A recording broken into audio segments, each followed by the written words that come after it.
నేడు రిజర్వేషన్లు స్థానిక సంస్థల ఎన్నికలపై సీఎం రేవంత్ సమీక్ష. కాసేపట్లో పోలీస్ కమాండ్ కంట్రోల్ సెంటర్లో రివ్యూ. హాజరు కానున్న డిప్యూటీ సీఎం భట్టి, మంత్రులు.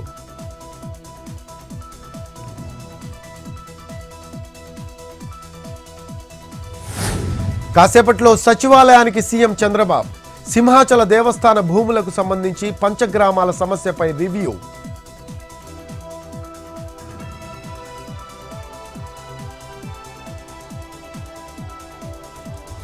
నేడు సజ్జల ముందస్తు బెయిల్ పిటిషన్పై హైకోర్టు విచారణ. టీడీపీ కార్యాలయంపై దాడి కేసులో A120గా వైసీపీ నేత. ఇదే కేసులో లుకౌట్ నోటీసులు జారీ.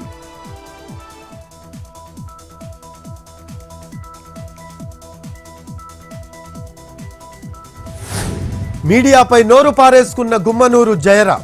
ఆధారాలు లేకుండా ఆరోపణలు చేస్తే తాట తీస్తానంటూ వార్నింగ్.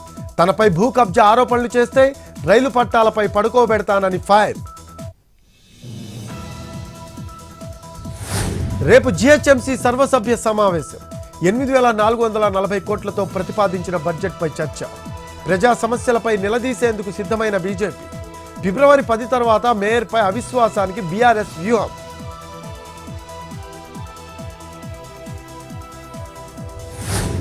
కాళేశ్వరంపై తుది దశకు జస్టిస్ పిసి ఘోష్ కమిషన్ విచారణ.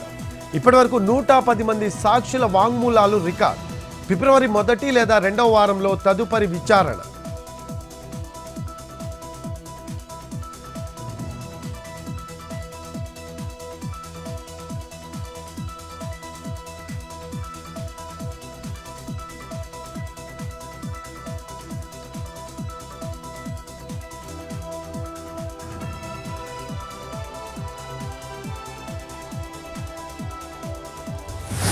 కుంభమేళా తొక్కిసలాట ఘటనపై ప్రధాని మోడీ సమీక్ష.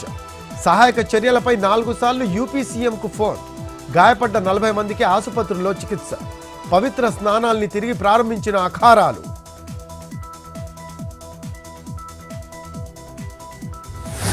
కుంభమేళాలో ప్రస్తుతం పరిస్థితి అదుపులో ఉంది. తెల్లవారుజామున 2 గంటలకు ఘటన జరిగిందన్న యూపీ సీఎం. పలువురు గాయపడ్డారన్న యోగి ఆదిత్యనాథ్.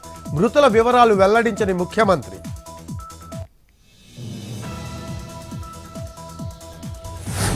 యూపీ సర్కారుపై రాహుల్ గాంధీ తీవ్ర విమర్శలు. సామాన్య భక్తులను పట్టించుకోకపోవడం వల్లే తొక్కిసలాట జరిగిందని ఫైర్.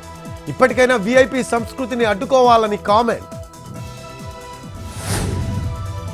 సిద్దిపేట జిల్లా పుల్లూరులో ఘనంగా బండ జాతర. మౌని అమావాస్య సందర్భంగా లక్ష్మీ నరసింహస్వామి ఆలయంలో ప్రత్యేక పూజలు. గుండంలో పుణ్యస్నానాలు ఆచరిస్తున్న భక్తులు.